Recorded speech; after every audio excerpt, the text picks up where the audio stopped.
오늘 주시는 말씀 신명기 24장 1절부터 4절입니다.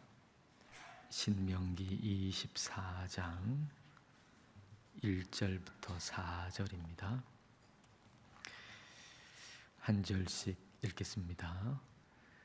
사람이 아내를 맞이하여 데려온 후에 그에게 수치되는 일이 있음을 발견하고 그를 기뻐하지 아니하면 이혼 증서를 써서 그의 손에 주고 그를 자기 집에서 내보낼 것이요.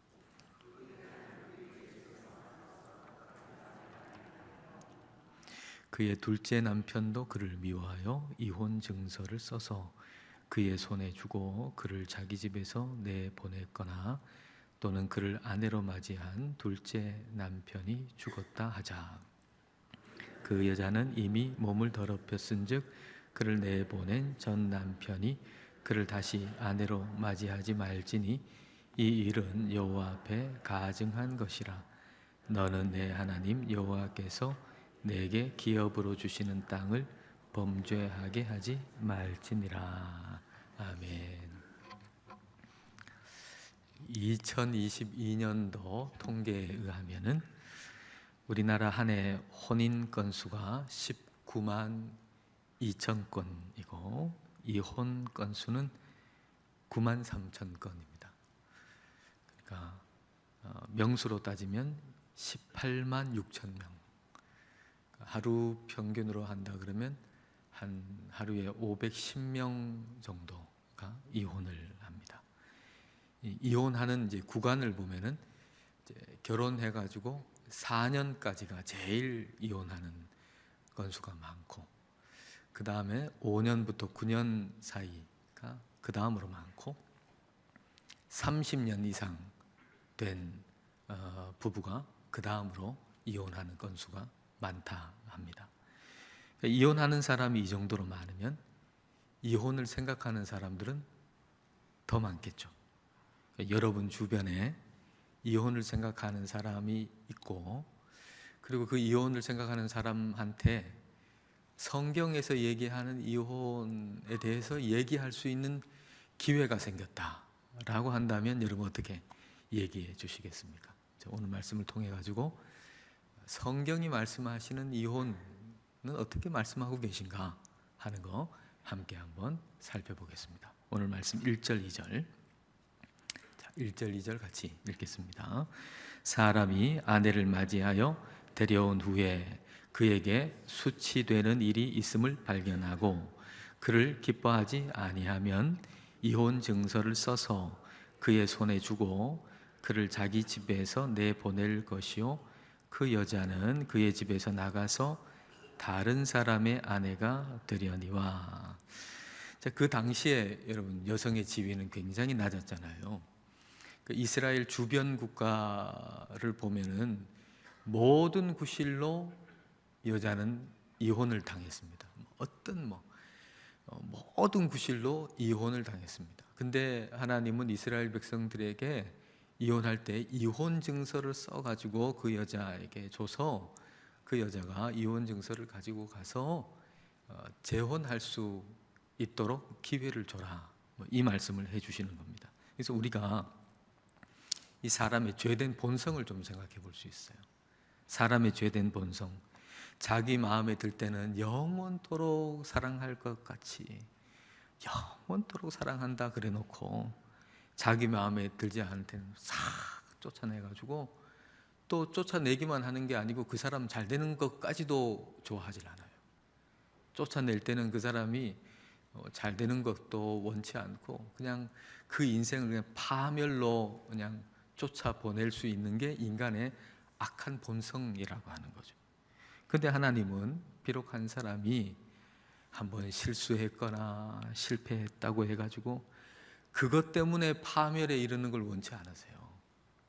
다시 기회를 주시는 분이 하나님이신 거죠.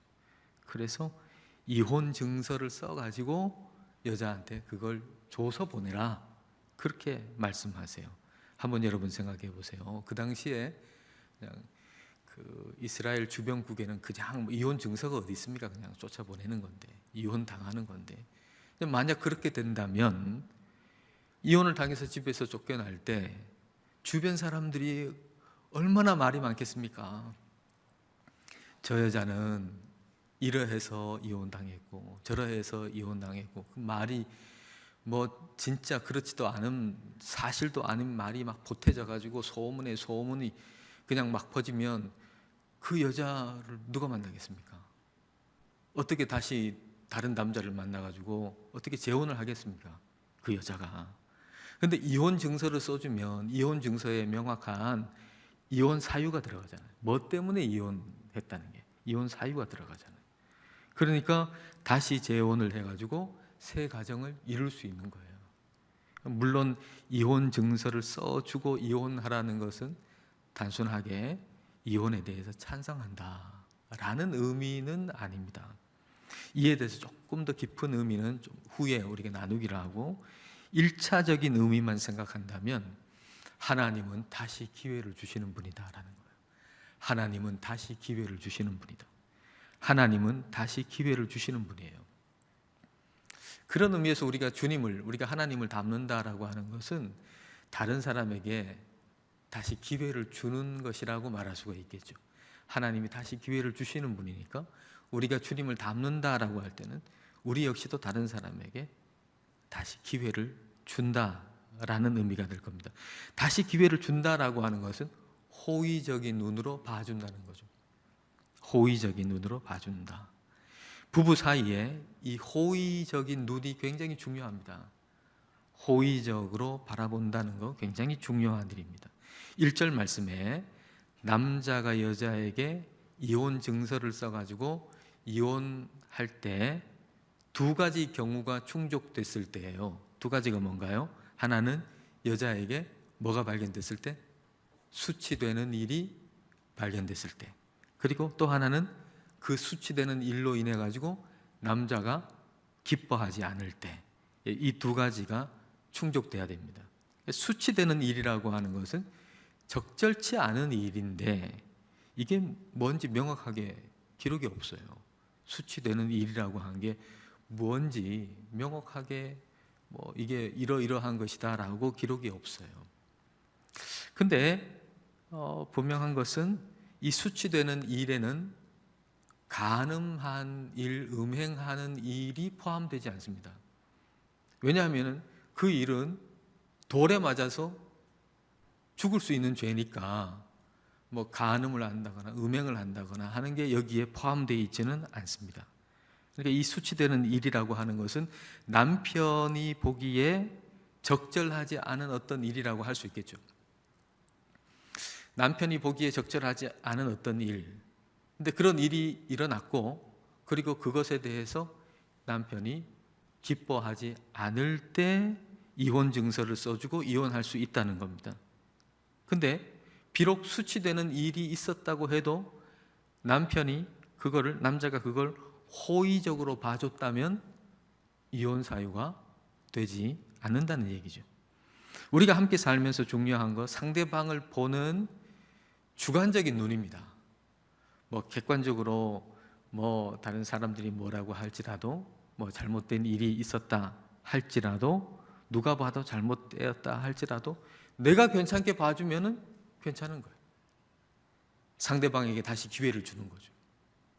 내가 그걸 괜찮게 봤어요. 내 주관적인 눈이 그 정도는 괜찮아.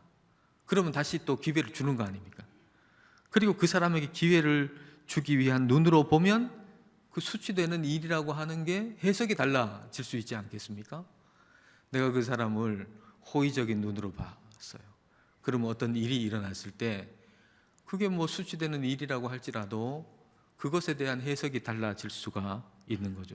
전혀 그것이 수치되는 일로 안 볼 수도 있다라는 얘기입니다. 유대인들이 이 이제 본문에 수치되는 일이라고 하는 게 뭐냐라고 하면서 이제 거기 해석을 달아 놓은 것 중에 정말 남자 위주로만 해석해 놓은 게 있어요. 그 보면 이제 이 수치되는 일이라고 하는 것은 수치되는 일이 있다. 그게 나 기쁘지 않다. 그러면 이혼할 수 있다. 이걸 어떻게 해석하냐면은 이 아내의 외모가 마음에 안 들면 이혼할 수 있고, 또 아내가 남편의 음식을 마련하다가 음식을 태우면 이혼할 수 있다. 이렇게 해놨어요. 사실 뭐 이혼 사유가 됩니까? 이게 이혼 사유가 안 되잖아요. 근데 사실 이혼하려고 하는, 지금도 뭐 이혼하려고 하는 이유를 들어보면 처음에 시작은 정말 별거 아닌 거로 시작하거든요. 처음에 진짜 별거 아닌 거 시작하는데 문제는 뭐냐면 별거 아닌 거로 시작된 그거로 말미암아서 눈이 매서워진다는 거예요. 문제는 그거는 별거 아니, 그 일은 별거 아니에요. 따지고 보면 별거 아니에요. 근데 그 일로 말미암아서 문제가 생겼는데 문제가 뭐냐면 서로의 눈이 매서워진다는 거죠. 눈이 매서워져 가지고 이제는 그 다음에 잘못한 거, 실수한 거 아주 매정하게 비난하기 시작한다는 거예요. 그러니까 호의적으로 보는 눈이 중요한 거죠. 호의적으로 하는 말이 중요한 거예요. 부부가 서로 예뻐 보이고 멋있어 보이지 않을 때, 그때는 예뻐 보이는 사람 찾고 좋아 보이는 사람, 멋있는 사람 찾을 게 아니고 이 배우자가 예뻐 보이지 않고 좋아 보이지 않는 고장난 내 눈을 좀 고쳐달라고 하나님께 기도를 해야 돼요. 기도로. 하나님이 원하시는 것은 부부가 서로 호의적으로 보는 거예요. 그리고 사랑하는 거예요. 이혼하는 게 아니에요. 하나님께서 이혼에 대한 법을 주시는 것은 이혼을 찬성하기 때문에 이 법을 주신 게 아니고 사람이 완고해서 주신 거예요. 사람의 완고함을 고려해서 주신 거예요. 그렇기 때문에 이혼 증서를 써주고 이혼하라 라고 하는 말씀을 곡해해서는 안 된다는 거죠. 이렇게 했으니까 이혼을 찬성하는구나, 이렇게 말씀을 곡해해서는 안 된다는 거예요. 오늘 본문 1절에 대한 예수님의 해석이 가장 정확하겠죠. 그러니까 뭐 누구의 해석이 아니고 예수님의 해석이야말로 가장 정확할 텐데, 바리새인이 이 신명기 말씀, 오늘 말씀을 이제 들이대면서 모세는 이혼 증서를 써주고 아내를 쫓아내라, 이혼해라 이렇게 하지 않았냐? 그러니까 예수님이 이렇게 말씀하시는 겁니다. 마태복음 19장 8절 9절. 자, 예수님의 해석이죠. 오늘 본문의 1절에 대한 예수님의 해석이죠. 자, 같이 읽겠습니다. 예수께서 이르시되 모세가 너희 마음의 완악함 때문에 아내 버림을 허락하였거니와 본래는 그렇지 아니하니라. 내가 너희에게 말하노니 누구든지 음행한 이유 외에 아내를 버리고 다른 데 장가드는 자는 간음함이니라. 음행한 이유 외에는 아내를 버리지 못한다라는 거예요. 요 말씀 하시기 전에 예수님 하신 말씀 한 구절 더 볼게요. 마태복음 19장 6절. 자, 같이 읽어볼까요? 그런즉 이제 둘이 아니요 한 몸이니 그러므로 하나님이 짝지어 주신 것을 사람이 나누지 못할지니라 하시니, 하나님이 짝지어 주신 것을 사람이 나누지 못한다. 음행한 이유 외에는 이혼할 수 없다라고 말씀하세요.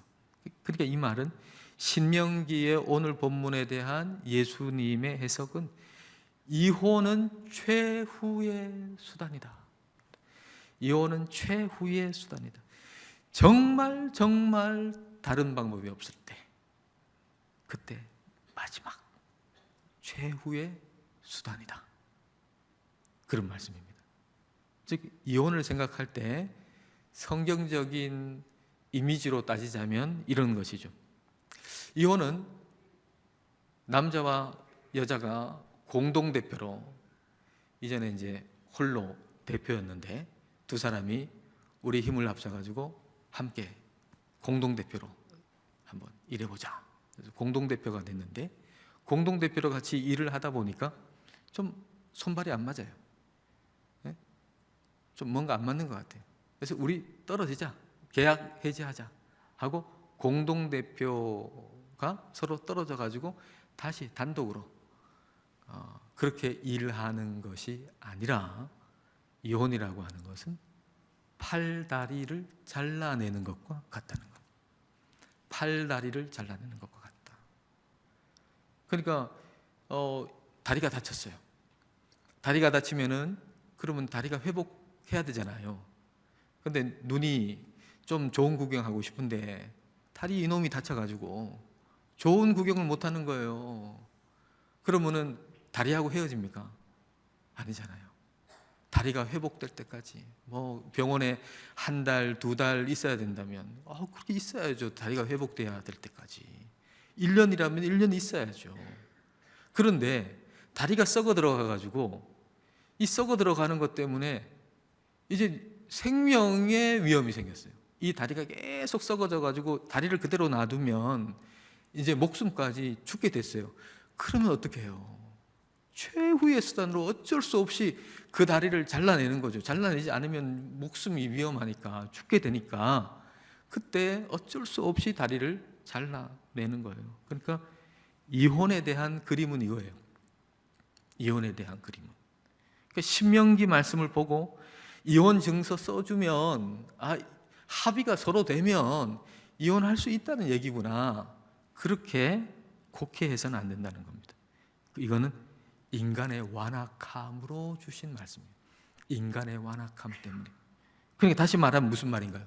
인간의 완악함 때문에 이혼 증서를 써가지고 여자한테 주고 이혼해라 라는 이 말씀은 다시 말하면 이 명령을 보고 사람이 얼마나 완악한가라고 하는 걸 생각하고 돌이킬 줄 알아야 된다. 그 말이죠.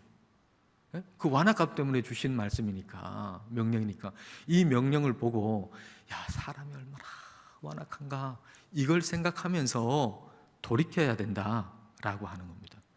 그럼 한번 생각해 보세요. 한 남자가 아내에게서 잘못을 발견했어요. 그건 너무 싫어요. 그래가지고 이혼 증서를 이제 작성해가지고 이제 이혼해야 되겠다 이렇게 생각한다고 한번 생각해 보세요. 그래서 이혼 증서를 쓰는 거예요. 그 이혼 증서 안에 왜 이혼하느냐, 왜 헤어지느냐, 그 이유를 적는 거죠. 그 이유를 적는 난에 이유를 딱 적는데 적고 보니까 너무 유치한 거예요. 네? 적기 전에는 막 분노가 쌓이고 막 화가 나가지고 저 사람하고는 하루도 못 살 것 같이 막 그런데 이혼 증서를 써서 보내야 되니까 이혼 증서에다가 헤어지는 이유 딱 하고 밑에 적는데 아내가 저 여자가 밥을 태웠다 이렇게 적은 거예요. 뭐 그렇게만 적을 수 있나요? 구체적으로 적어야 되니까 몇 년, 몇 월, 며칠 아침밥을 태웠다. 그리고 생각해 보니까 또 한 번 생각이 나네요. 몇 년, 몇 월, 며칠 저녁밥을 태웠다. 그렇게 딱 적었는데 없어. 그 다음에는 생각해 보니까 다른 수많은 날들에는 정말 정성 들여가지고 밥을 해준 거예요. 근데 그 두 번 했다고. 두 번 했다고 마음속에는 말로 맨날 태운다고. 뭐 맨날 태워요. 뭘 맨날 태워. 두 번밖에 안 태웠는데. 그거 쓰면서 이거 잘못한 거 잘해준 게 훨씬 더 많은데 라는 생각을 하게 될 거 아니에요. 그리고 생각해 보면 내가 못나가지고 내가 성숙하지 않아가지고 내가 이기적이어서 지금 그러는 거지 내가 좀 더 성숙했으면 내가 이기적이지 않았으면 그건 그냥 넘어갈 수 있는 일이지 않습니까? 배우자나 가까운 사람이 너무 싫은 경우가 있잖아요. 이 사람하고 이제 상대 안 한다. 이제 그런 마음이 사실 이혼하려고 하는 마음하고 같죠. 이 사람하고 이제 상대 안 한다. 말도 안 한다. 근데 그런 마음일 때 여러분 이혼 증서를 쓴다. 이제 이 당시에 이혼 증서를 쓴다는 생각으로 여러분 한번 써보세요. 이혼 증서를 쓴다. 한번 써보세요. 이제 그 사람은 상대도 안 한다. 그 이유를 한번 써보세요. 아마도 다른 사람한테 내놓기가 민망할 겁니다. 혼자 마음속으로 생각할 때는 정말 저 사람은 이제 상대도 안 하고 막 끝장이다 뭐 이렇게 생각하는데 막상 이유가 뭔지 써보면은 그걸 써가지고 다른 사람한테 보여준다 그러면 진짜 민망할 겁니다. 몇 년, 몇 월, 며칠 저 사람이 나한테 이렇게 얘기를 했다. 그것 때문에 기분 나쁜 거예요. 생각해보면 그 외에 좋은 말 많이 했어요. 그 외에 다른 좋은 말을 많이 했단 말이에요. 좋은 일도 많이 했단 말이에요. 그런데 그거 다 잊어버리고 그거 하나 가지고 절대 상대 안 한다, 절대 안 본다, 이런 마음 가지는 거거든요. 이혼 증서를 써서 보내라 라고 하는 것은 이혼 사유를 쓰면서 한번 깊이 생각해 봐라, 그 말입니다. 이혼 찬성해가지고 이혼 증서 써가지고 보내라는 게 아니고, 이혼 증서 쓰면서 한번 깊이 생각해 봐라.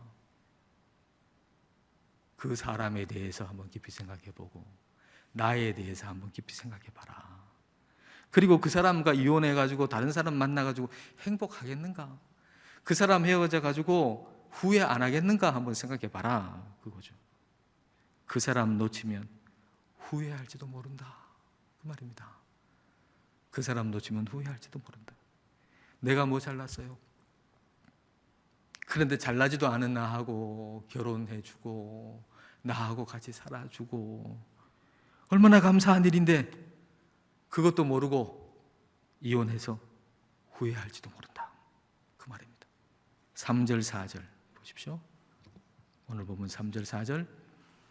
그의 둘째 남편도 그를 미워하여 이혼 증서를 써서 그의 손에 주고 그를 자기 집에서 내보냈거나, 또는 그를 아내로 맞이한 둘째 남편이 죽었다 하자 그 여자는 이미 몸을 더럽혔은즉 그를 내보낸 전 남편이 그를 다시 아내로 맞이하지 말지니 이 일은 여호와 앞에 가증한 것이라. 너는 내 하나님 여호와께서 내게 기업으로 주시는 땅을 범죄하게 하지 말지니라. 아내에게 이혼 증서를 써가지고 이제 이혼했어요. 그 사람이 이제 재혼을 했어요. 그 아내는 재혼을 했어요. 근데 재혼한 아내가 다시 혼자가 되는 경우가 둘 있겠죠. 재혼했는데 그 재혼한 남편이 다시 또 이혼 증서를 써가지고 이혼한 경우, 그리고 그 남편이, 재혼한 남편이 죽은 경우 홀로 되겠죠. 그 홀로 됐을 때 전 남편이 다시 그 아내를 데려올 수 없다, 지금 그 얘기를 하고 있는 겁니다. 다시 그 전 아내를 다시 자기 아내로 맞이할 수 없다는 거예요. 만일 다시 그 전 남편이 그 아내를 다시 데리고 올 수 있다 그러면은 재혼한 가정이 어떻게 세워지겠어요? 예? 이혼 증서 써가지고 내보냈는데 가만히 생각해보니까 그 여자 참 괜찮은 사람이었어. 그럼 다시 맞이하려고 그러면 그 재혼한 가정이 어떻게 세워지겠어요? 안 되는 거죠. 그래서 다시 돌아가지 못하게 하시고, 다시 돌아가지 못하게. 그러니까 한 번 헤어지면 다시 원상태로 돌아오지 못하는 법을 만드신 것은 헤어지려고 할 때 신중해라. 다시 원상태로 돌아오면 뭐 헤어졌다 또 만나지 뭐, 그럴 수 있잖아요. 안 된다 그거. 그러니까 헤어지려고 할 때 신중해라. 이혼은 사업 파트너끼리 결별하는 게 아니고, 이혼이라고 하는 것은 몸의 팔다리를 잘라내는 것과 같은 거예요. 잘라내고 나면 못 붙입니다. 예? 잘라내고 나면 못 붙인단 말이에요. 잘라내고 나서 후회하지 말고, 잘라내고 나서 다시 붙이려고 하면 안 되니까 잘라내려는 생각이 들 때 신중해라. 이혼하는 게 실제로 뭔가를 깊이 생각해 보라. 이혼한다는 게 과연 뭔가? 이걸 좀 깊이 생각해 보라는 거예요. 깊이 생각해 보라. 근데 이혼이 뭔지를 제대로 알려면은 결혼이 뭔지를 알아야 돼요. 결혼이 뭔지를 모르는데 이혼이 뭔지를 어떻게, 실질적인 의미를 어떻게 알겠어요? 그러니까 결혼이 뭔지를 알아야 돼요. 결혼이 뭔가요? 마태복음 19장 4절 5절 볼까요? 자, 같이 읽겠습니다. 예수께서 대답하여 이르시되 사람을 지으신 이가 본래 그들을 남자와 여자로 지으시고 말씀하시기를 그러므로 사람이 그 부모를 떠나서 아내에게 합하여 그 둘이 한 몸이 될지니라 하신 것을 읽지 못하였느냐. 하나님이 형상을 따라서 남자와 여자를 만드셨잖아요. 하나님의 형상을 따라서 남자와 여자를 만드셨다는 것은 남자와 여자가 결혼을 해서 하나의 몸, 하나의 유기체, 하나의 공동체, 가정을 이룬다는 것은 하나님의 형상을 드러내기 위한 거예요. 하나님은 하나님의 형상대로 남자와 여자를 만드셨어요. 남자 혼자만으로는 하나님의 형상을 드러낼 수 없고 여자 혼자만으로는 하나님의 형상을 드러낼 수 없어요. 그래서 둘이 만나서 한 가정을 이룬다는 것은 둘이 만나서 하나님의 형상을 드러내고 하나님의 영광을 드러내기 위해서 결혼하고 가정을 이루는 거예요. 그렇다면 이혼한다는 건 뭐겠어요?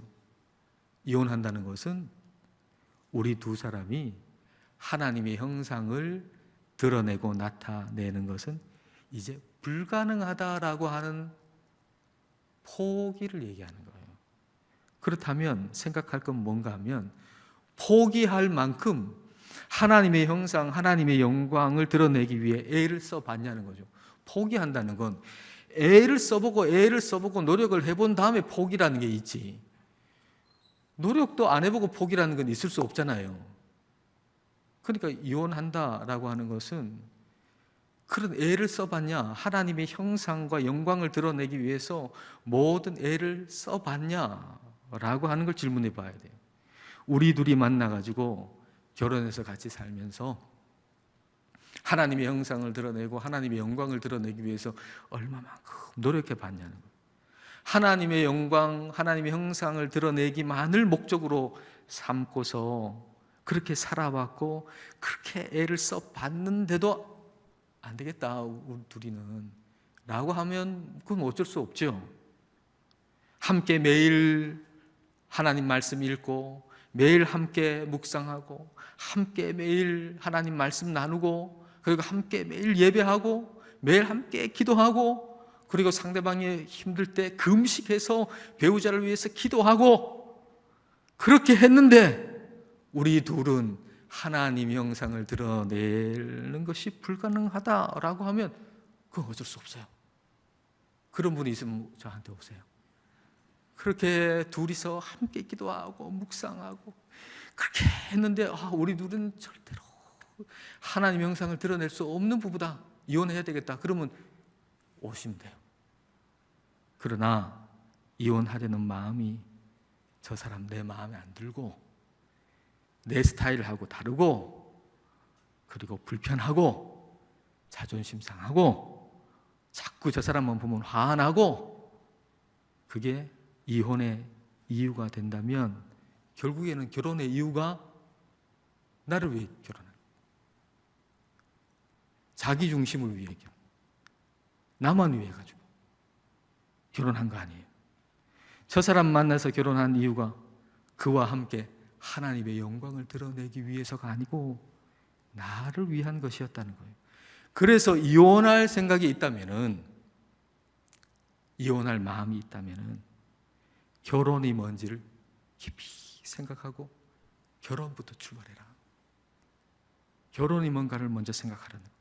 결혼은 두 사람이 함께 하나님의 형상을 드러내는 거예요. 이혼의 이유를 생각하고 계시다면 결혼의 이유부터 생각하라는 거예요. 이 사람하고 이제 못 살겠다 그런 마음이 들면 결혼의 이유부터 생각하시라는 거예요. 결혼과 이혼에 대한 성경적인 생각, 성경적인 가치관 그게 여러분 마음속에 뿌리를 내리실 수 있기를 축복합니다.